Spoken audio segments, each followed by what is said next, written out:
Hey friends, welcome back to psychology special. और आज का हमारा जो वीडियो होने वाला है दैट इज़ फ्रॉम MPC 001 के ब्लॉक 1 के यूनिट 2 से। और इससे पहले हम लोग लर्निंग एंड मेमोरी की बात कर चुके हैं, हम लोग इंफॉर्मेशन प्रोसेसिंग सिस्टम की बात, कॉग्निटिव इंफॉर्मेशन प्रोसेसिंग सिस्टम की बात कर चुके हैं। अब हमें इस वीडियो में देखना है कि इंफॉर्मेशन प्रोसेसिंग जो लर्निंग और मेमोरी में है वो किस तरह से होती है। मतलब हम इन दोनों टॉपिक को मर्ज करने वाले हैं कि इंफॉर्मेशन प्रोसेसिंग और लर्निंग एंड मेमोरी को, कि लर्निंग और मेमोरी में इंफॉर्मेशन प्रोसेसिंग का आखिर काम क्या है। सो बिना टाइम वेस्ट करते हुए स्टार्ट करते हैं आज की वीडियो। इंट्रोडक्शन में यहाँ पे ऐसे इतना ज़्यादा कुछ नहीं दे रखा है, इसमें बस ये बताया है कि लाइक कुछ डेफिनेशंस बताई हैं। According to Tulving, memory system is defined in the term of its brain mechanisms, kind of information it processes and the principle of its operation। वही कि memory system का मतलब क्या होता है। memory system इन्होंने ऐसे ही डिफाइन किया है कि जो brain mechanisms होते हैं ना, किस तरह से वो इन्फॉर्मेशन को प्रोसेस कर रहे हैं, उनका प्रिंसिपल ऑफ ऑपरेशन क्या है, मतलब किस तरह से वो वर्क कर रहे हैं, that is the memory system. बस इतना ही है, इससे ज़्यादा कुछ नहीं। एंड एलिस स्मिथ के अकॉर्डिंग भी मेमोरी को इन्होंने डिफाइन किया था as a general ability or faculty that enables us to interpret perceptual world and help to organize response to change that takes place in world। मतलब इन्होंने कहा था कि हमारी मेमोरी का मतलब क्या होता है। मेमोरी एक जनरल एबिलिटी है कि किस तरह से हम जो भी वर्ल्ड में कोई भी चीज़ें हो रही हैं, जो भी इंफॉर्मेशन हमें बाहर से मिल रही है, उसको हम किस तरह से ऑर्गेनाइज करके रखते हैं, उस पर हम किस तरह से रिस्पॉन्स कर रहे हैं। ये सारी चीज़ें उन्होंने बोला था कि यही हमारी जो है मेमोरी है।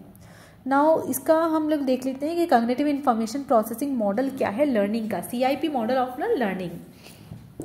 तो लर्निंग के CIP मॉडल में कॉग्निटिव इंफॉर्मेशन सिस्टम जो CIP मॉडल होता है learning, this is a well established paradigm of cognitive behaviour psychology. First of all ये कॉग्निटिव बिहेवियर साइकोलॉजी के अंदर आता है।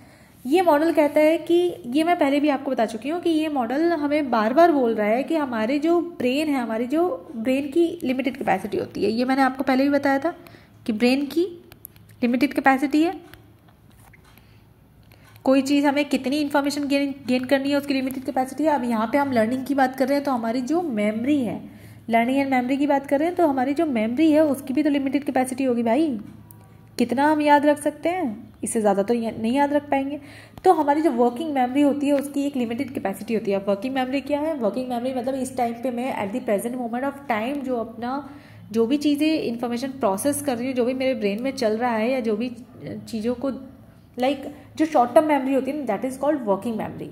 ठीक है, शॉर्ट टर्म मेमोरी कुछ ही टाइम के लिए रहती है, उसे हम ज़्यादा रिहर्स करते रहते हैं तो वो लॉन्ग टर्म मेमोरी में चली जाती है। तो यहाँ पे इन्होंने कहा कि वर्किंग मेमोरी की तो एक लिमिटेड कैपेसिटी होती है, और वर्किंग मेमोरी जो है उस that is task with the burden of processing incoming information. तो इस पर बर्डन पड़ा हुआ है कि ये जितनी भी इन्फॉर्मेशन आ रही है उसे जल्दी उसे प्रोसेस करे, और प्रोसेस कर करके उसे लॉन्ग टर्म मेमोरी में डाल दे ताकि हम बाद में उसे रिट्रीव कर सकें। क्योंकि जो वर्किंग मेमोरी हमारी जो शॉर्ट टर्म मेमोरी है उसे तो हम बाद में रिट्रीव नहीं कर सकते, क्योंकि वो ज़्यादा टाइम के लिए हमारे पास नहीं रहने वाली है ना। वो तो एक आप समझो कि टेम्परेरी सा फोल्डर है हमारे ब्रेन में, जो अभी के लिए था, थोड़ी देर बाद वो गायब हो जाएगा।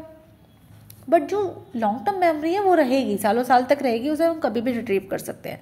तो यही बस ये कह रहे हैं, इससे ज़्यादा ही कुछ नहीं कह रहे। सेकेंड चीज़ ये लोग बोल रहे हैं कि जो हमारा इंफॉर्मेशन प्रोसेसिंग हो रहा है ना हमारी मेमोरी के अंदर, वो कंप्यूटर मॉडल की तरह है। ये भी मैं आपको पहले से बता चुकी हूँ कि हमारा जो ब्रेन है उसे हमने CPU के इक्विवेलेंट मान लिया है, कि जो हमारे CPU जो कंप्यूटर के लिए कर रहा है वही ब्रेन हमारे लिए कर रहा है। तो इसमें क्या चीज़ें हो रही हैं, इसमें वही प्रोसेस जो मैं आपको पहले भी वीडियोज़ में बता चुकी हूँ, जैसे कि इनकोडिंग कर रहे हैं, gathering and representing information.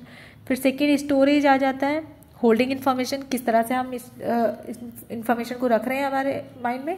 Then retrieval, जब ज़रूरत पड़ने पर हम उस इन्फॉर्मेशन को कैसे निकाल रहे हैं, कैसे उसे यूज़ कर रहे हैं। तो ये सारी चीज़ें हमारी जो है वो चल रही है हमारे ब्रेन के अंदर। कॉग्निटिव इंफॉर्मेशन प्रोसेसिंग जो है इस तरह से हो रही है। नाउ सेकंड देख लेते हैं कि डेवलपमेंट कैसे हुई मेमोरी और इंफॉर्मेशन प्रोसेसिंग की। तो मेमोरी और इन्फॉर्मेशन प्रोसेसिंग जो है ना, इसमें काफ़ी सारी चीज़ें होती हैं जो अभी तक हमने जो पढ़ा ना उसके अलावा भी कुछ चीज़ें होती हैं। लाइक हमने क्या देखा कि इसमें इनकोडिंग हो रही है, स्ट्रक्चर किया जा रहा है, स्टोर किया जा रहा है, इन्फॉर्मेशन को रिट्रीव कर रहे हैं, उसे यूज़ कर रहे हैं। तो ये 5 कंपोनेंट तो हमारे पास है ही है। इसके अलावा भी कुछ चीज़ें हो रही है ना, तो वो भी तो हमें देखनी पड़ेंगी। For example, brain change is brought about by biological maturation and experiences. तो ये वर्ड अब ना बार बार आने वाला है, एक्सपीरियंस, मैचुरेशन। जितना बायोलॉजिकली हम मैच्योर है, जितने हम एक्सपीरियंस है, अब बायोलॉजिकल मैचुरेशन एक्सपीरियंस का क्या मतलब हुआ, एज कितनी ज़्यादा है, कितनी चीज़ों को आप देख चुके हो, कितनी इन्फॉर्मेशन अभी तक आप गेन कर चुके हो, तो ये सारी चीज़ें आपके बायोलॉजिकल मैचुरेशन और एक्सपीरियंस में आएंगी। तो इसके अकॉर्डिंगली भी हमारा ब्रेन चेंज होता है। लाइक बचपन में हमारा ब्रेन जितनी इन्फॉर्मेशन प्रोसेसिंग कर सकता था, अभी तो उतनी नहीं कर रहा है, उससे ज़्यादा कर रहा है ना। तो क्यों कर रहा है उससे ज़्यादा, क्योंकि बायोलॉजिकल मैचुरेशन आ गई है, एज भी बढ़ गई है भाई, एक्सपीरियंस भी बढ़ गया है, इतनी चीज़ों को तो हम टैकल कर चुके हैं आज तक, तो हमारे ब्रेन को उतनी तो आदत हो गई है ना। जैसे कि मैंने पहले भी आपको बताया था, इन्फॉर्मेशन प्रोसेसिंग में क्या होता है कि पुरानी जो चीज़ें थी, अगर वो चीज़ें थोड़ी सी सेम है, लाइक पास्ट एक्सपीरियंसेस कुछ हैं ऐसे, तो इन्फॉर्मेशन प्रोसेसिंग ईजी हो जाएगी। बट अगर ऐसा कुछ नहीं है तो प्रोसेसिंग थोड़ी सी मुश्किल हो जाती है, थोड़ा टाइम लेती है। सो एक तो ये हो गया। सेकेंड चीज़ क्या है, increased processing capacity, speed and efficiency as a result of both maturation knowledge development. जैसे जैसे लोग मैच्योर होते जाते हैं, जैसे जैसे नॉलेज बढ़ती जाती है, नॉलेज डेवलप होती जाती है, जैसे जैसे इंक्रीज होती जाती है प्रोसेसिंग की कैपेसिटी। वही मैंने बोला ना कि जल्दी होती जाएगी, टाइम कम लेगी, टाइम कम लगेगा और जल्दी जल्दी प्रोसेसिंग हो जाएगी। Then next is modification of connection is neural network. Neural network जो है उनमें भी तो कुछ ना कुछ मॉडिफिकेशन हुई है भाई, इतने साल हो गए, पहले की तरह तो नहीं है। आप अपने ब्रेन को ट्रेन कर रहे हो तो कुछ ना कुछ उसमें तो बदलाव तो आएंगे, और वो बदलाव अच्छे आ रहे हैं क्योंकि आपकी जो प्रोसेसिंग है वो ईजिली हो रही है, जल्दी हो रही है। नेक्स्ट आ जाता है new emergent concept arising from repeated self organisation as a result. तो जैसे जैसे ब्रेन खुद को सारे कंपोनेंट्स को ऑर्गेनाइज करता है ना, बार बार रिपीट हो रही हैं चीज़ें, तो नए नए कंसेप्ट अराइज होते हैं। तो ये सारी चीज़ें, ये सारी चीज़ें हो जाएंगी। नेक्स्ट इनकोडिंग होती क्या है, इन टर्म्स को समझते हैं। तो ये जो इनकोडिंग है ना, इनकोडिंग का मतलब होता है, ये फर्स्ट ऑफ ऑल ये इनिशियल प्रोसेस है, सबसे पहली प्रोसेस। जैसे ही हमें कोई इन्फॉर्मेशन मिली, हमें कोई भी इन्फॉर्मेशन मिली अपने एनवायरनमेंट से, तो हमारा जो सबसे पहला प्रोसेस होने वाला है दैट इज़ इनकोडिंग। अब इस प्रोसेस को पहले हमारा जो ब्रेन है वो इनकोड करेगा कि आखिर समझेगा उसे कि आखिर है क्या। कोई भी स्टिमुलस, किसी भी स्टिमुलस से हमें इन्फॉर्मेशन कहाँ से मिल रही है, कोई सेंस ऑर्गन से हम देख रहे हैं, सुन रहे हैं, टच कर रहे हैं, फील कर रहे हैं, ये सारी चीज़ों से हमें इन्फॉर्मेशन मिल रही है, स्टिमुलस से मिल रही है। अब इन चीज़ों को हमें इनकोड करना है। तो अब इनकोडिंग में होता क्या है कि हमारा ब्रेन कितनी जल्दी इनकोड कर पाएगा वो हमारा डिपेंड करेगा मैचुरेशन और एक्सपीरियंस पे।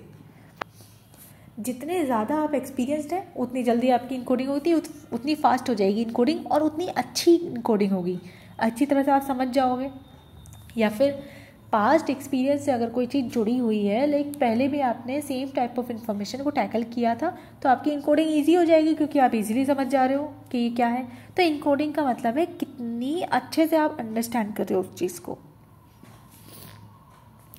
फॉर एग्जाम्पल, जैसे कि अभी हमने मेमोरी में पढ़ा था कि शॉर्ट टर्म मेमोरी जो होती है दैट इज़ 5+2। हमने मिलर्स मैजिक नंबर पढ़ा था। मिलर्स मैजिक नंबर में हमने क्या पढ़ा था, 7 + -2, यही हमने पढ़ा था कि 7 + -2 जो होती है, इतनी इन्फॉर्मेशन हम एक बार में याद रख सकते हैं। तो अब ये एडल्ट की बात हो रही थी भाई, एडल्ट की बात हो रही थी, बच्चों की तो नहीं हो रही थी। तो हो सकता है कि किसी का एजुकेशन लेवल अलग हो, किसी की एज अलग हो, किसी का एक्सपीरियंस लेवल अलग हो, तो उनके लिए चीज़ें डिफरेंट होती हैं। वो शायद इतनी चीज़ें ना भी याद रख पाएँ एक बार में, शायद इतनी चीज़ों को इनकोड ही ना कर पाएँ एक बार में। तो ये सारी चीज़ें हैं, तो हमारी इनकोडिंग डिपेंड करती है इन चीज़ों पे। यहाँ मेन चीज़ क्या थी कि इनकोडिंग जो है वो इनिशियल प्रोसेस है, ये फर्स्ट प्रोसेस है। जब इन्फॉर्मेशन मिली तो हमारे ब्रेन में फर्स्ट प्रोसेस क्या हो रही है, इनकोडिंग। नेक्स्ट आता है स्ट्रक्चरिंग एंड ऑर्गेनाइजिंग। सो ये हमारी दो प्रोसेस हो गई। इनकोडिंग करने के बाद हमारा ब्रेन क्या करेगा, स्ट्रक्चर करेगा उस इन्फॉर्मेशन को, स्ट्रक्चर करने के बाद उसे ऑर्गेनाइज करेगा। तो ये फ्लो चार्ट के थ्रू अगर आप समझेंगे ना तो ज़्यादा ईजी रहेगा। हमने क्या किया, स्ट्रक्चर और ऑर्गेनाइज कर लिया। हमने जो भी इन्फॉर्मेशन हमें मिली थी ना उसे अब हम स्टोर करने जा रहे हैं। तो स्टोर करने से पहले हमें उसे स्ट्रक्चर करना पड़ेगा। जो लाइक इन्फॉर्मेशन हो सकता है कि हमें पार्ट्स में मिली हो, हमें अलग अलग टाइप की इन्फॉर्मेशन मिली है जो एक दूसरे से शायद कनेक्टेड है या शायद नहीं भी है। तो पहले हमें उसे स्ट्रक्चर करके रखना है, देन उसे ऑर्गेनाइज करना है बढ़िया तरीके से, और उसके बाद हमें उसे स्टोर करना है। सो यहाँ पे लर्नर्स की जो एबिलिटी होती है ना वो टाइम के साथ चेंज होती रहती है। टाइम और मैच्योरेशन एक्सपीरियंस दोनों के साथ, जैसे जैसे लोग मैच्योर होते जाएंगे, जैसे जैसे उन्हें एक्सपीरियंस बढ़ता जाएगा तो उनकी जो एबिलिटीज़ हैं वो भी चेंज होती जा रही हैं। सो अब जो एबिलिटीज़ हैं लाइक स्ट्रक्चर ऑर्गेनाइज करने की एबिलिटीज़ जो होती है वो ऑब्वियसली जितना आप ज़्यादा रिहर्स करेंगे चीज़ों को, जितना आप ज़्यादा एक्सपीरियंस होंगे, जितनी आपने उस सिचुएशन को पहले टैकल किया है उतनी ज़्यादा आपकी ऑर्गेनाइजेशन और स्ट्रक्चर की एबिलिटीज़ रहेंगी। फॉर एग्ज़ाम्पल एक जो एडल्ट इंसान है वो इतनी चीज़ों को शायद नहीं याद रख पाता है जो एडल्ट है उसके मुकाबले में एक बच्चा उतनी चीज़ों को जल्दी नहीं याद रख पाता है, जल्दी नहीं समझ पाता है। बेस्ट एग्जाम्पल जो आपकी बुक में दिया है उसके अकॉर्डिंग मैं बताऊँ, एक बच्चा जिसे आपने कभी स्कूल भेजा ही नहीं, अभी वो स्कूल नहीं गया, उसे लिखना नहीं आता, वो क्या करेगा, कॉपी में ऐसे कुछ भी ड्रॉ करेगा, सिर्फ पेन पेंसिल चलाएगा, ओके।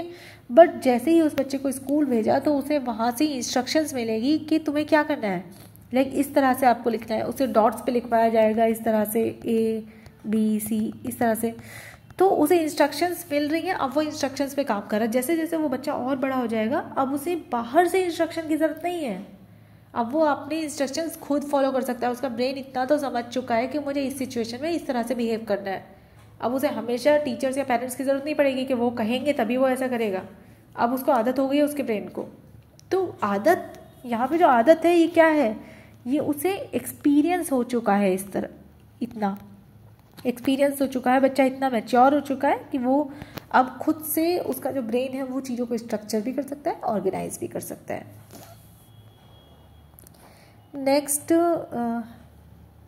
नेक्स्ट आ जाता है आपका storage and retrieval. Next part होता है इसका। तो हमने अभी तक क्या किया, फर्स्ट इनकोडिंग कर ली, सेकंड हमने स्ट्रक्चर कर लिया, थर्ड ऑर्गेनाइज किया उस इंफॉर्मेशन को, फोर्थ हम उस इंफॉर्मेशन को स्टोर करेंगे, स्टोरेज वाली कंपोनेंट आएगा, देन फिफ्थ इज रिट्रीवल, फिर रिट्रीव कर लेंगे। तो हमने क्या किया, सबसे पहले तो हमने चीज़ों को समझा, टू अंडरस्टैंड, जो अंडरस्टैंडिंग वाली पार्ट है दैट इज एनकोडिंग। तो हमने पहले समझा चीज़ों को, उसके बाद उसे स्ट्रक्चर किया, उसे ऑर्गेनाइज करके रखा कि ये चीज़ यहाँ पे रखी जाएगी, वो वहाँ रखी जाएगी, उसके मतलब कौन से कंपोनेंट में रखी जाएगी, ब्रेन के या मेमोरी के किस कंपोनेंट में हम उसे रखना चाहिए, दैट इज़ ऑर्गेनाइजेशन। उसके बाद हम स्टोर करके रखेंगे उसे जहाँ रखना है, उसके बाद जब ज़रूरत पड़ेगी तब हम उसे रिट्रीव कर लेंगे। तो स्टोरेज एंड रिट्रीवल में वो यही कह रहे हैं कि फॉर एग्जांपल एक यहाँ पे छोटे बच्चे का एग्जांपल दिया है जिसमें ऑब्जेक्ट परमानेंस का हमने एग्जांपल दिया है कि एक 7 मंथ का जो बच्चा है उसके सामने आप कोई ऑब्जेक्ट लेकर गए, उसके सामने आप एप्पल लेकर गए, जब तक उसके सामने एप्पल है तब तक वो उसको एप्पल को लेने के लिए आपके पीछे पीछे भागेगा, उसकी तरफ जाएगा। जैसे ही आपने उसके सामने से एप्पल हटा दिया उसको कोई फ़र्क नहीं पड़ता, एप्पल उसके सामने नहीं है तो उसे नहीं फ़र्क पड़ रहा, क्योंकि वो इस चीज़ को, क्योंकि उसकी मेमोरी में ये चीज़ स्टोर हो ही नहीं पाई, उसने इनकोड किया एप्पल को। यहाँ पे मैं एग्जांपल देती हूँ, ये एप्पल था हमारा, एप्पल इज़ दी इन्फो, ये हमें इन्फॉर्मेशन या नॉलेज हमें जो स्टिमुलस से मिल रही है एप्पल है, एप्पल को उसने इनकोड किया तो उसे समझ आया कि ये एप्पल है और मुझे इसे ले लेना चाहिए। इनकोड करने के बाद ठीक है, इनकोड किया, समझ आया, तो हम इसके अकॉर्डिंग चल रहे हैं, हमारा जो पूरा फ्लो चार्ट है ना इसके अकॉर्डिंग हमें चल रहा है। ओके, एप्पल को इनकोड किया, उसे अपने माइंड में स्ट्रक्चर भी किया, उसने ऑर्गेनाइज भी किया, बट हो सकता है कि ये जो स्ट्रक्चर और ऑर्गेनाइजेशन है ना ये प्रॉपर नहीं हुई, ये इम्प्रॉपर हुई है, क्योंकि छोटा बच्चा है 7 मंथ्स का, उसे इतना नहीं पता, उसके ब्रेन को इतनी आदत ही नहीं है, उसे पता ही नहीं है कि क्या करना है, तो इम्प्रॉपर ऑर्गेनाइजेशन हुई है। जब तक एप्पल सामने था तब तक उसे दिखा, बट क्योंकि ये ऑर्गेनाइजेशन और स्ट्रक्चर प्रॉपर नहीं हुई तो ये मेमोरी में नहीं जा पाया, मतलब स्टोरेज प्रॉपर नहीं हो पाई, जैसे ही हमने एप्पल हटा दिया उसकी मेमोरी में उसकी मेमोरी तक ये इन्फॉर्मेशन गई ही नहीं। तो एब्स्ट्रैक्ट इन्फॉर्मेशन, पहली बात तो एब्स्ट्रैक्ट इंटेलिजेंस नहीं है उस बच्चे के पास, दूसरी चीज़ मेमोरी में प्रॉपर तरीके से गई नहीं, स्टोरेज ही नहीं हुई, तो जैसे ही हमने उसके व्यू से एप्पल हटाया उसे पता ही नहीं चला, अब उसे कोई फ़र्क नहीं पड़ता एप्पल वहाँ है या नहीं, क्योंकि उसको याद ही नहीं है। एप्पल दोबारा उसके सामने ले आओगे फिर वो भागेगा उसे लेने के लिए, फिर हटा दोगे, आप छुपा के अपने पीछे रख लोगे तो वो आपके पीछे नहीं आएगा कि एप्पल आपने वहाँ छुपाया है, क्योंकि छुप गया, वो उसकी नज़रों से गायब। तो ये चीज़ें स्टोरेज एंड रिट्रीवल में ज़रूरी होती हैं। तो हर चीज़ में ये यही बता रहे हैं कि आपका जो एक्सपीरियंस है वो मैटर करता है, कि आपके ब्रेन ने कितनी बार सेम सिचुएशन को एक्सपीरियंस किया, ये चीज़ मैटर करती है। अब जैसे अब यहाँ पे जब एक्सपीरियंस की बात हो रही है, मैं बार बार इन चीज़ों को आपको क्यों बता रही हूँ, हो सकता है कि आपकी कैपेसिटी अलग हो समझने की, आपके लिए कोई चीज़ ऐसी हो जो आपका ब्रेन लिंक कर ले कि पहले भी मैंने इन चीज़ों को सुना है या ये चीज़ें पढ़ी हैं, तो उसके अकॉर्डिंगली आप कोई चीज़ याद रख पाओ। तो मेरी बोली हुई सारी की सारी बातें एज इट इज़ तो आप नहीं याद रखोगे, ऑब्वियस सी बात है, इसे समराइज करके अलग तरीके से याद रखोगे। तो हो सकता है कि मेरी कोई एक ही चीज़ को मैं अलग अलग तरीके से बता रही हूँ, तो कोई ना कोई चीज़ तो आपके दिमाग में ऐसी रहेगी जो आपकी स्टोरेज तक प्रॉपर्ली पहुँच जाएगी, और जिसे आप टाइम आने पर, मतलब एग्ज़ाम आने पर अच्छी तरह से रिट्रीव कर सकते हो और यूज़ कर सकते हो। ओके, तो आई थिंक यहाँ तक का जो टॉपिक है वो आप लोग क्लियर है अच्छे से। नेक्स्ट आ जाते हैं थ्योरीज ऑफ इंफॉर्मेशन प्रोसेसिंग। तो जो थ्योरीज हैं ये भी इम्पॉर्टेंट है, बट मैं कहूँगी कि बहुत ज़्यादा भी इम्पॉर्टेंट नहीं है, बहुत कम इम्पॉर्टेंट भी नहीं है, इससे भी क्वेश्चंस आते हैं आपके। और मेनली आपकी जिस थ्योरी से क्वेश्चन आते हैं मैं साथ ही साथ बताती जाऊँगी। तो फर्स्ट आपका क्या है, फर्स्ट थ्योरी है designing instruction that incorporate best practices for information processing. तो फर्स्ट थ्योरी जो है ये हमें कहती है कि to understand the understanding of how the mind process and information store information is invaluable to educators as the planful instruction. तो यहाँ पे क्या होता है कि ये इस थ्योरी के अकॉर्डिंग ये हो रहा है कि इंफॉर्मेशन प्रोसेसिंग जो हो रही है ना वो इंस्ट्रक्शंस पे भी बेस्ड है। लाइक यहाँ पे एजुकेटर्स की बात हो रही है कि अगर एजुकेटर्स चाहते हैं कि अच्छी तरह से इंफॉर्मेशन प्रोसेस हो तो उन्हें इंस्ट्रक्शंस क्लियर देने होंगे। अब वो इंस्ट्रक्शन किस तरह के, यहाँ पे लाइक फॉर एग्जांपल, ठीक है, अभी मैं ही आपको ये चीज़ें बता रही हूँ, तो मैं यहाँ पे आपके ब्रेन को इंस्ट्रक्शंस दे रही हूँ, मैं आपको ब्रेन को समझाने की कोशिश कर रही हूँ, ताकि मैं जो भी बोल रही हूँ मैं चाहती हूँ कि आपके ब्रेन में इसकी इन्फॉर्मेशन जो मैं इन्फॉर्मेशन दे रही हूँ इसकी प्रोसेसिंग बढ़िया तरीके से हो। तो मैं क्या करूँगी, मैं आपको ज़्यादा से ज़्यादा एग्जाम्पल्स देने की कोशिश करूँगी। एग्जाम्पल्स क्यों दूँगी, सो दैट आप उससे रिलेट कर पाओ। जब आप अपने पास्ट एक्सपीरियंस से रिलेट कर पाओगे, किसी भी पास्ट एक्सपीरियंस से रिलेट कर पाओगे या फिर किसी भी पास्ट इन्फॉर्मेशन से उसे रिलेट कर पाओगे, तो ज़्यादा चांसेस रहेंगे कि वो आपकी लॉन्ग टर्म मेमोरी में जा सके, ज़्यादा चांसेस रहेंगे कि आप प्रॉपर तरीके से उसे प्रोसेस कर पाओ और वो आपकी लॉन्ग टर्म मेमोरी में जाए। क्योंकि जब तक प्रोसेसिंग प्रॉपर नहीं होगी कोई भी short term memory long term memory में नहीं जा सकती है। So is it clear? Okay, clear है, मैंने एग्जांपल्स दिए, आपको समझ आ रहा है। सेकंड चीज़ क्या हो जाती है, तो फर्स्ट थिंग थी कि मैंने आपको ज़्यादा से ज़्यादा एग्जांपल दिए। सेकंड थिंग क्या है कि मैं आपको इजी वे में समझाने की कोशिश करूँ, मैं आपको हाई फाई वर्ड्स या फिर कोई ऐसी लैंग्वेज नहीं यूज़ करूँ। अभी देखिए, मैं आपको जो भी चीज़ें बता रही हूँ इसके ज़्यादा चांसेस हैं कि आप लोगों को ये याद रहे, क्योंकि मैं आपकी नेटिव लैंग्वेज में बोल रही हूँ, मैं हिंदी में बात कर रही हूँ आप लोगों से। मैं इंग्लिश में प्रॉपर अगर इंग्लिश में बोलूँगी तो कहीं ना कहीं क्या होगा, पहली बात तो आपका जो फोकस है वो कुछ टाइम तक रहेगा, उसके बाद चला जाएगा। क्योंकि हम लोग पसंद ही नहीं कर रहे यार इंग्लिश में सुनना। इंग्लिश में ही अगर हमें सुनना होगा तो हम सुनने पे क्यों एनर्जी वेस्ट करेंगे, हम डायरेक्टली बुक खोलेंगे और पढ़ लेंगे, राइट। हमें क्या करना था, हमें अपनी लैंग्वेज में समझना है, क्योंकि अपनी लैंग्वेज में जब हम चीज़ें समझेंगे तो ज़्यादा टाइम तक हमें याद रहेगी।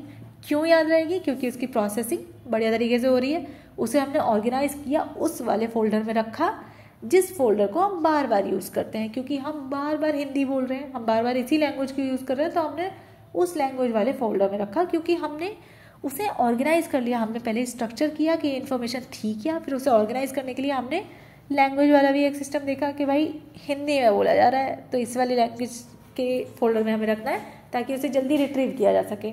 ओके, एक तो ये हो गया। दूसरा, मैं आपको एग्जांपल्स दे रही हूँ ताकि कहीं ना कहीं से तो रिलेट करेगा ना, कहीं ना कहीं से पहले भी कोई टॉपिक ऐसा पढ़ा हो, पहले लास्ट क्लासेस में पढ़ा हो, 11th-12th में कभी पढ़ा हो, अपनी बैचलर्स में पढ़ा हो, कहीं ना कहीं से रिलेट करेगा तो प्रोसेसिंग अच्छी होगी तो लॉन्ग टर्म मेमोरी में जाएगी। तो ये सारी चीज़ें होती हैं। एंड सेकेंड थिंग, मैं कोई हाई फाई वर्ड्स यूज़ नहीं कर रही हूँ, लाइक बहुत ज़्यादा टेक्निकल वर्ड्स यूज़ नहीं कर रही हूँ। फॉर एग्जाम्पल, एक ये ना यहाँ पे जो एजुकेशन लेवल है ना, एक्सपीरियंस के साथ साथ मैं बताऊँ कि एजुकेशन लेवल भी मैटर करता है। अब यही चीज़ें जो मैं आपको पढ़ा रही हूँ, यही चीज़ें मैं किसी 9th-10th के स्टूडेंट को जाके पढ़ाऊँ तो हो सकता है कि शायद उसे ज़्यादा अच्छे से समझ ना आए, क्योंकि उसका एक्सपीरियंस ही नहीं है इस चीज़ का, उसने पहले कभी नहीं पढ़ा। आप लोगों ने तो मे भी पढ़ा हुआ है, अपने बैचलर्स में पढ़ा होगा, अच्छा नहीं भी पढ़ा होगा कोई बात नहीं, इसी तरीके से समझाया जा रहा है, कहीं ना कहीं समझ आ ही रहा है आपको। आपका जो एजुकेशन लेवल है वो इतना बढ़ चुका है कि आपके ब्रेन की ऑलरेडी मैच्योरिटी हो चुकी है, मैच्योर हो चुका है। सेकेंड थिंग, एजुकेशन लेवल का अगर एग्जाम्पल दूँ तो एक मेडिकल स्टूडेंट है या फिर कोई डॉक्टर है, ठीक है, अगर मैं उसे कोई ऐसी टर्म्स बताती हूँ, फॉर एग्जांपल मैंने उस डॉक्टर से बोला, मैंने किसी मेडिकल स्टूडेंट, कोई बीमार हुआ था, मैंने उसे बोला you take the PCM tablet SOS, तो वो समझ जाएगा SOS का मतलब क्या है, व्हेन रिक्वायर्ड, आपको जब ज़रूरत लगे, जब आपको लगे कि फीवर आ रहा है या फिर पेन हो रहा है तब आपको PCM लेनी है, अदरवाइज़ नहीं लेनी है, तो वो SOS से समझ गया। बट अगर मैं एक लेमैन मतलब किसी नॉर्मल इंसान को जो मेडिकल से रिलेटेड ही नहीं है, मैं उसे कह रही हूँ कि आपको PCM टैबलेट लेनी है SOS, तो उसे समझ ही नहीं आएगा, क्योंकि उसके ब्रेन ने ये चीज़ कभी प्रोसेस की ही नहीं है, उसे मुझे पूरा समझाना पड़ेगा, या फिर मैं कोई ऐसी टर्म यूज़ कर लूँ। फॉर एग्ज़ाम्पल मैं किसी से बोलती हूँ लाइक यू हैव, किसी पेशेंट से बोला मैंने कि आपको रीनल कैलकुलस है, ठीक है, कि मुझे 2 रीनल कैलकुलस मिले हैं, उसे मुझे निकालना पड़ेगा क्योंकि उनका साइज़ जो है वो 5 mm से ज़्यादा का है। तो अब रीनल कैलकुलस क्या है उस पेशेंट को नहीं पता, लेकिन अगर मैं यही चीज़ किसी डॉक्टर से बोल रही हूँ रीनल कैलकुलस, तो वो समझ जाएगा कि रीनल कैलकुलस का मतलब क्या होता है, ये किडनी स्टोन है, उसकी जो किडनी में स्टोन हो चुके हैं, 2 बड़े बड़े पत्थर हैं जिसका साइज़ जो है 5 mm से ज़्यादा है। अब नॉर्मल इंसान के लिए 5 mm तो बहुत छोटी सी चीज़ है ना, लेकिन अगर वहीं पे कोई डॉक्टर है तो वो समझता है कि 5 mm का अगर रीनल कैलकुलस है तो वो बड़ा है, क्योंकि अगर वो जाकर किडनी से यूरेटर में फंस गया तो बहुत बड़ी प्रॉब्लम हो सकती है, क्योंकि यूरेटर का डायमीटर इतना नहीं होता है। तो अब ये जो चीज़ें मैंने आपसे कही, शायद आप लोग भी सोच रहे होंगे हाँ यार बात तो सही कह रही है, अगर किसी डॉक्टर से बोला जाए तो वो इस टर्म्स को समझ रहा है, ये बहुत हाई फाई टर्म है, ठीक है समझ गया वो, लेकिन नॉर्मली तो किडनी स्टोन वाली टर्म थी। तो आपके ब्रेन ने जैसे ही सुना ना किडनी स्टोन, तो उसने प्रोसेस कर लिया, अच्छा यार ये था क्या, ठीक है। अब नेक्स्ट टाइम, अब देखो मैंने आज ये चीज़ आपको बता दी, नेक्स्ट टाइम अगर कोई भी रीनल कैलकुलस आपके सामने बोलता है तो आप बहुत जल्दी प्रोसेस कर लोगे, क्योंकि आपके ब्रेन को पहले से एक्सपीरियंस है इस चीज़ का, आपने पहले एक बार सुन लिया है। ओके, सो बस इस वाली थ्योरी में इतना ही था कि आप इंस्ट्रक्शंस किस तरह से देते हो, ये इस चीज़ से फ़र्क पड़ता है कि आपकी जो इन्फॉर्मेशन प्रोसेसिंग है वो कैसी होगी, जैसे कि आप जितने ईजी इंस्ट्रक्शंस दोगे उतनी फास्ट होगी। तो बस इस थ्योरी में यही था। नेक्स्ट थ्योरी पे हम आते हैं। नेक्स्ट जो है हमारी that is Bloom's taxonomy of cognitive domain. अब ब्लूम्स टैक्सोनॉमी जो है ना, ये इंपॉर्टेंट पार्ट है हमारा, क्योंकि ब्लूम्स टैक्सोनॉमी मोस्टली पूछी जाती है, फिर मोस्टली आ भी जाती है कई बार। सो ब्लूम्स टैक्सोनॉमी में ब्लूम ने 1965 में ये कहा था कि इंफॉर्मेशन प्रोसेसिंग जो है ना, ये क्लासीफाइड होती है 6 लेवल में, 6 लेवल में क्लासीफाई होती है, जो कि मैं शायद आपको बता भी चुकी हूँ। तो फर्स्ट लेवल इसका क्या होता है, first level is knowing. First level है नोइंग, कि मतलब कोई भी इंफॉर्मेशन जो हमें मिली एनवायरनमेंट से, हमने कोई भी इंफॉर्मेशन जो गेन की है, इंफॉर्मेशन आई, जैसे कि मैं आपको जो भी चीज़ें बता रही हूँ उसको हमें जानना है, समझना है। नोइंग मतलब टू अंडरस्टैंड, हमारे ब्रेन ने पहले समझा कि होता क्या है, तो फर्स्ट लेवल हमारा हो गया नोइंग। ओके, तो इसमें क्या है कि हमने समझ लिया, या हम कभी कभी रिपीट भी करेंगे कि हमने क्या इन्फॉर्मेशन हमें मिली थी, कि हमने क्या देखा था, क्या सुना था, ये चीज़ें हमने समझ ली। तो इसमें बहुत ही कम इलेबोरेशन चाहिए, कोई इलेबोरेशन की ज़रूरत नहीं है, सीधी सी बात है, सीधी बात, नो बकवास वाली चीज़ है। जो मैंने देखा बस मैंने समझ लिया, जो मैंने सुना वो समझ लिया, समझ आ गया मुझे, मैं जानता हूँ इस चीज़ को। ओके, सेकेंड लेवल जो होता है, second level is comprehension. Knowing के बाद क्या आएगा, कॉम्प्रिहेंशन। अब उसको अच्छे से कॉम्प्रिहेंड करना है आपको, ठीक है। कॉम्प्रिहेंशन में कुछ थोड़ी बहुत पुरानी इन्फॉर्मेशन भी आपको चाहिए। अगर आपको पहले से उस चीज़ की अंडरस्टैंडिंग थी, अगर पहले से आप उस चीज़ के बारे में थोड़ा बहुत जानते थे, तो आप उस इंफॉर्मेशन को अच्छे से समराइज कर पाओगे, राइट। ओके, तो ये सेकेंड पार्ट आ गया आपका कॉम्प्रिहेंशन वाला। थर्ड, नेक्स्ट 2 लेवल्स, नेक्स्ट आपके 2 लेवल होते हैं एप्लीकेशन एंड एनालिसिस। अब जो भी इन्फॉर्मेशन आपको मिली थी, आपने सबसे पहले उसको जाना कि इन्फॉर्मेशन मुझे ये वाली मिली है, उसे आपने कॉम्प्रिहेंड किया और इलेबोरेटरी आपने उसे समझ लिया कि ये है। अब पूरी की पूरी इन्फॉर्मेशन, जैसे कि मैंने यहाँ पे इतनी सारी आपको रामायण जो सुनाई है, वो सारी की सारी वर्ड टू वर्ड तो आप नहीं याद रखोगे। जैसे मैंने पहले भी बोला था, इस चीज़ को आप समराइज तो करोगे ना कहीं कि भाई मैम ने ये बताया हमें पूरी की पूरी, ये जो हमारी फर्स्ट वाला फर्स्ट हमारी जो थ्योरी थी, इसमें इन्होंने बहुत सारी चीज़ें बताई, लेकिन सारी थोड़ी ना याद रखनी है भाई। सारे एग्जांपल्स मैंने आपको दिए, सारे नहीं याद रखने ना। आप इसे समराइज करोगे अपने अकॉर्डिंग, आपको जो इंपॉर्टेंट लगता है आप वो चीज़ें याद रखोगे। तो हमने कॉम्प्रिहेंशन में यही किया, हमारे पास बहुत सारी इन्फॉर्मेशन आई, उसमें से हमने समराइज़ किया। जो हमें चीज़ अच्छी लग रही है हमने उसे, अच्छी क्या इंपॉर्टेंट जो हमें लग रही है, या फिर उसे पूरा उसका कंक्लूजन निकाल लिया, मतलब समराइज कर लिया उसे, वो हमने यहाँ पे रखा है। अब उसको अप्लाई कैसे करना है, ये नॉलेज हमारे पास आ गई, नॉलेज को कहीं पे अप्लाई कैसे करना है और उसे एनालिसिस कैसे करना है, ये दोनों चीज़ें ना सेम लेवल पे आ रही हैं। अब फर्स्ट लेवल हमारा था जानने वाला, नोइंग, सेकेंड लेवल कॉम्प्रिहेंड करने वाला, थर्ड लेवल पे हमारी दोनों चीज़ें हैं। एप्लीकेशन भी थर्ड लेवल पे है और एनालिसिस भी थर्ड रैंक पे आता है। इन दोनों ने सेम मार्क्स गेन किए हैं, दोनों में टाई हो चुका है, दोनों की थर्ड रैंक आई है। ठीक है, तो किस तरह से अप्लाई करना है, प्रॉब्लम को एनालाइज कैसे करोगे सॉल्व करने के लिए, और उस पर अपना सोल्यूशन अप्लाई कैसे करोगे, ये सारी चीज़ें आपकी हैं थर्ड लेवल पे।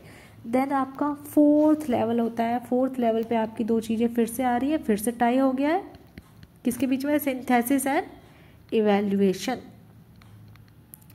तो ये है तो टोटल 6 चीज़ें, लेकिन आपकी रैंकिंग इसमें 4 ही जा रही है, क्योंकि थर्ड रैंक पे एप्लीकेशन और एनालिसिस है, फोर्थ रैंक पे सिंथेसिस और इवैल्यूएशन है। तो यहाँ भी आपकी तो प्रॉब्लम कहाँ आ रही है, थर्ड लेवल पे एप्लीकेशन एनालिसिस हो गई, फोर्थ लेवल पे आपकी सिंथेसिस और इवैल्यूएशन हो रही है। तो ये दोनों सिंथेसिस और इवैल्यूएशन जो है ना, ये बहुत ज़्यादा कॉम्प्लेक्स होता है, ये मोस्ट कॉम्प्लेक्स पार्ट है आपका किसी भी प्रॉब्लम सॉल्विंग का या इंफॉर्मेशन प्रोसेसिंग का मोस्ट कॉम्प्लेक्स पार्ट है। क्योंकि अब जो आपने चीज़ों को ब्रेक डाउन किया था समझने के लिए, यहाँ पे एनालाइज करने के लिए क्या किया था, हमें कोई प्रॉब्लम मिली, हमारे पास कोई भी प्रॉब्लम है, उसे हमने उसे वैसी की वैसी हमारे ब्रेन के अंदर गई, उसे हमने कॉम्प्रिहेंड किया, समझा पूरा अच्छी तरीके से।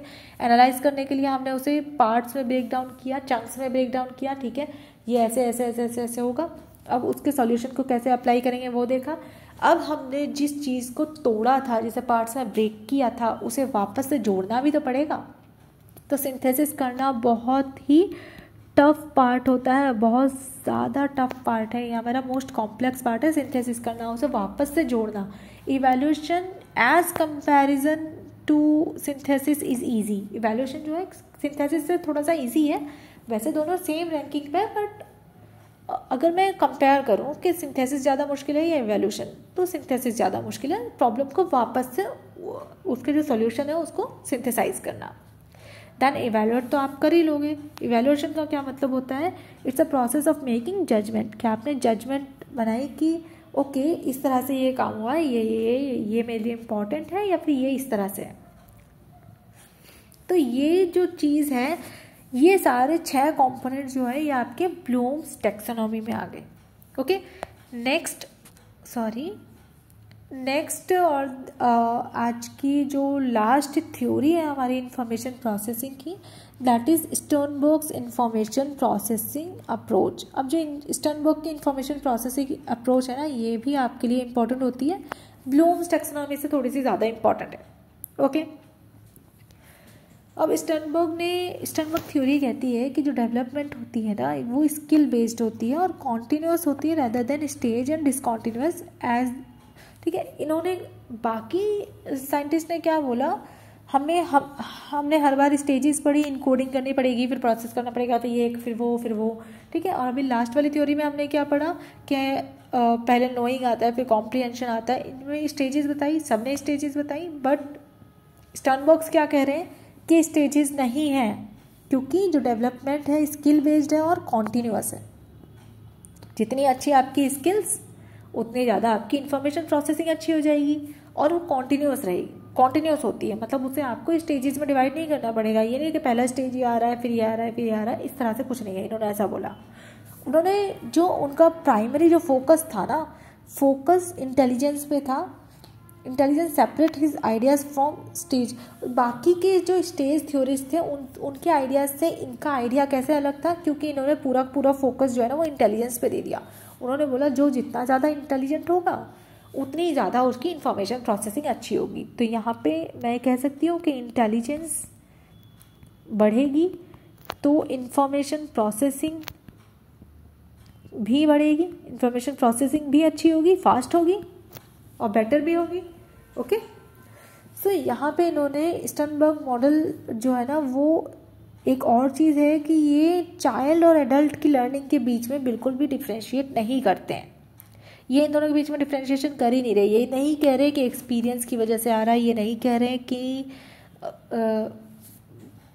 लाइक मैच्योरिटी की वजह से आ रहा है, ये कह रहे हैं कि जो भी है वो सब कॉन्टिन्यूअस है और होता है, ऐसे ही होता है, लाइक स्टेजेस में नहीं होता है, चीज़ें अपने आप होती चली जाती है। तो इन्होंने क्या किया था, इन्होंने अपनी इंफॉर्मेशन प्रोसेसिंग में 3 कंपोनेंट्स हमें बताए थे। 3 कंपोनेंट्स है, मेटा कंपोनेंट, परफॉर्मेंस कंपोनेंट और नॉलेज एक्विजिशन कंपोनेंट। तो अब इनके बारे में देख लेते हैं जल्दी से। मेटा कंपोनेंट क्या होते हैं? मेटा कंपोनेंट एग्जीक्यूटिव होते हैं नेचर में। इन्होंने जो एग्जांपल्स दिए ना हमें एक प्रॉब्लम को लेकर दिए। हमारे पास कोई प्रॉब्लम है, हमने किसी प्रॉब्लम से टैकल किया, प्रॉब्लम को समझा, तो अब हमारे ब्रेन का जो मेटा कंपोनेंट वाला पार्ट है ना, जो हमारी इंफॉर्मेशन प्रोसेसिंग का मेटा कंपोनेंट वाला पार्ट है, that is the first part, वो क्या करेगा? प्लानिंग करेगा और डिसीजन मेकिंग। बस इन्हीं 2 चीज़ों में लगा हुआ है, प्लान कर रहा है, डिसीजन मेकिंग कर रहा है। किस चीज़ के लिए? हमारे पास कोई प्रॉब्लम आई, इसे कैसे सॉल्व करना है, सॉल्यूशन तक जाने के लिए प्लानिंग करेंगे एंड डिसीजन मेकिंग करेंगे कि मुझे ये करना है आगे और इस तरह से करना है। सो ये 4 चीज़ें हो गई। अब ये चीज़ें कैसे हो रही हैं, किस तरह से अच्छी हो रही हैं? इन्होंने कहा कि बच्चे में और बड़े में कोई फ़र्क नहीं है, ना एडल्ट में फ़र्क है ना किसी इन्फेंट में फ़र्क है, लेकिन फिर भी फ़र्क तो होता है भाई हमारी इंफॉर्मेशन प्रोसेसिंग में। तो वो कैसे होता है कि हमारा जो पास्ट एक्सपीरियंस है, क्या पास्ट में हमने सेम टाइप ऑफ प्रॉब्लम से डील किया है? अगर किया है तो वैसे ही इससे भी डील करेंगे। सेम प्लानिंग को हम यहीं पे लगा देंगे, सेम चीज़ करेंगे। अगर हमने पहले डील नहीं किया है तो फिर इसे समझेंगे और प्लानिंग अपनी अलग तरीके से करेंगे। इसे सॉल्व करने के लिए अलग तरह के डिसीजंस बनाएंगे। ओके, तो यहाँ पे कोई मतलब नहीं है, लाइक मैच्योरिटी से कोई मतलब नहीं है। यहाँ पे है कि क्या सेम प्रॉब्लम पहले भी आई थी या नहीं, सेम सिचुएशन पहले आई थी या नहीं। नेक्स्ट हमारा सेकंड जो कंपोनेंट है वो होता है परफॉर्मेंस कंपोनेंट। अब हमें काम करना शुरू करना है। अब तक हमने प्लानिंग कर ली, डिसीजन बना लिया, अब हमें अब हमें एक्चुअल में काम करना शुरू करना है। तो ये हमारा परफॉर्मेंस कंपोनेंट हुआ, जहाँ पे हमें प्रॉब्लम सॉल्व करना है और टास्क को कंप्लीट करना है। सो ये जो है ये थोड़ा सा कॉम्प्लेक्स हो जाता है, मेटा कंपोनेंट से ज़्यादा कॉम्प्लेक्स है, क्योंकि यहाँ पे एक्चुअली में आपको काम करना है, आप यहाँ पे प्रॉब्लम को सॉल्व कर रहे हो। तो यहाँ पे क्या होता है कि आपने मेटा कंपोनेंट में आपको जितनी भी प्लानिंग में बहुत सारी चॉइसेस दी होंगी, बहुत सारे ऑप्शंस दिए होंगे, तो यहाँ पे आपको इनमें से कोई बेस्ट ऑप्शंस चूज़ करने हैं। बेस्ट ऑप्शंस चूज़ करोगे ताकि प्रॉब्लम को सॉल्व किया जा सके, और बेस्ट ऑप्शन चूज़ करने में हेल्प करेगी आपकी इंटेलिजेंस। आप जितने ज़्यादा इंटेलिजेंट हो, इंटेलिजेंट का मतलब क्या है कि जितनी आपने ज़्यादा प्रॉब्लम सॉल्व करी है आज तक, तो उससे आपको एक आइडिया आ जाता है कि मुझे बेस्ट ये यूज़ करना चाहिए, इससे ये वाली प्रॉब्लम जल्दी सॉल्व होगी, क्योंकि ये उस तरह की प्रॉब्लम है, शायद मैंने ये पहले कभी सॉल्व करी है, ये आपके दिमाग को पता चल जाता है। थर्ड आपका जो कंपोनेंट होता है that is knowledge acquisition component. तो नॉलेज एक्विजिशन कंपोनेंट में वही आ रहा है कि आपने इस तरह की एक ही तरह की बहुत सारी प्रॉब्लम सॉल्व करी है शायद, या बहुत सारी नॉलेज आपने एक्वायर कर ली है इसके रिगार्डिंग, तो अब आप उस इंफॉर्मेशन को यूज़ कर सकते हो यहाँ पे प्रॉब्लम सॉल्व करने के लिए, और कुछ नई इन्फॉर्मेशन को गेन भी कर सकते हो। जैसे कि फॉर एग्जांपल हो सकता है कि पहले भी आपने ऐसी प्रॉब्लम को सॉल्व किया था, लेकिन अभी वो पहले वाली प्लानिंग से सॉल्व नहीं हो रही। जैसा पहले आपने सॉल्व किया था सेम चीज़ें आपने यूज़ करी बट ये सॉल्व नहीं हुई, तो आपको क्या करना पड़ा, अपनी प्लानिंग में कुछ चेंज करना पड़ा। नाउ प्लानिंग में चेंज करने के बाद हो सकता है कि आपकी प्रॉब्लम सॉल्व हो गई है, तो आपने यहाँ पे नई इन्फॉर्मेशन भी गेन कर ली। तो ये आपका थर्ड कॉम्पोनेंट आ जाता है, नॉलेज एक्विजिशन कॉम्पोनेंट, जहाँ पे आपने उसी प्रॉब्लम को सॉल्व करते करते एक नई नॉलेज भी गेन करी है और अपनी पुरानी नॉलेज का यूज़ भी किया है वहाँ पर। सो ये this type is much more abstract, ये थोड़ा एब्स्ट्रैक्ट तरीका होता है अपनी करंट प्रॉब्लम को सॉल्व करने का। तो मेन बात यही है कि स्टर्नबर्ग ने यहाँ पे 3 कंपोनेंट्स बताए थे, मेटा कंपोनेंट, परफॉर्मेंस कंपोनेंट और नॉलेज एक्विजिशन कंपोनेंट, जिसे यूज़ करके उन्होंने प्रॉब्लम को सॉल्व किया है, या फिर जिसे यूज़ करके उन्होंने प्रोसेसिंग करी है, इन्फॉर्मेशन को प्रोसेस किया है। प्रॉब्लम सॉल्व करना या फिर किसी भी चीज़ को समझना, इन्फॉर्मेशन को प्रोसेस करना, उसे लॉन्ग टर्म मेमोरी में ले जाना, ताकि बाद में इन फ्यूचर अगर सेम टाइप की प्रॉब्लम आती है या फिर कुछ भी ऐसा होता है तो उसे इसी तरह से डील कर सकें। तो ये दोनों बातें एक ही हैं। सो यहाँ पर this 3 level view of intelligence comprise of the componential aspect of the Sternberg theory, but this is only one of the 3 part to his larger triarchic theory of intelligence. तो स्टर्नबर्ग ने triarchic theory of intelligence दिया था, ये उसका एक छोटा सा part है सिर्फ, ठीक है। ये अभी हम थ्योरी ऑफ इंटेलिजेंस की बात नहीं कर रहे हैं, इसलिए मैं इस टॉपिक में आगे नहीं बढ़ूंगी। हम सिर्फ और सिर्फ थ्योरी ऑफ इंफॉर्मेशन प्रोसेसिंग पे चल रहे थे। थ्योरी ऑफ इंफॉर्मेशन प्रोसेसिंग में उन्होंने सिर्फ यही चीज़ें बताई हैं, आपको सिर्फ इतना याद करना है, वरना आप कंफ्यूज हो जाओगे 2 चीज़ों में और वो सही नहीं रहेगा, फिर आपकी लॉन्ग टर्म मेमोरी में कुछ अलग ही चीज़ें आ जाएंगी। सो हमारा जो यूनिट 2 है वो यहाँ पे फिनिश होता है। अगर आपको इस टॉपिक में या इससे पहले वाले टॉपिक्स में भी कोई भी कन्फ्यूज़न है तो आप कमेंट बॉक्स में लिख सकते हो। मैं पूरी कोशिश करूँगी कि आपके आंसर्स दे सकूँ उसमें। और अगर आपको मेरी वीडियो पसंद आई है तो मेरी वीडियोस को लाइक करें, ज़्यादा से ज़्यादा अपने दोस्तों में शेयर करें एंड सब्सक्राइब करें चैनल आगे की वीडियोस के लिए। मैं आप लोगों के लिए MAPC की वीडियोस तो बनाती हूँ, साथ में मैं कुछ शॉर्ट टॉपिक, कुछ इंपॉर्टेंट टॉपिक्स जो हैं साइकोलॉजी के या साइकेट्री के, उनके लिए भी अलग से वीडियोस बनाती हूँ। तो आप मेरे चैनल पे वो भी देख सकते हैं, क्योंकि वो आपके एग्जाम पॉइंट ऑफ व्यू से बहुत इंपॉर्टेंट होते हैं। एंड नेक्स्ट टाइम से मैं कोशिश कर रही हूँ कि मैं इंपॉर्टेंट टॉपिक्स पर ही ज़्यादा वीडियोज़ बनाऊँ, ताकि आपका जो एग्ज़ाम टाइम पर चीज़ें जल्दी कवर हो जाएँ। सो मिलते हैं नेक्स्ट वीडियो में और भी अच्छे टॉपिक के साथ, एंड जब तक के लिए bye bye and thank you.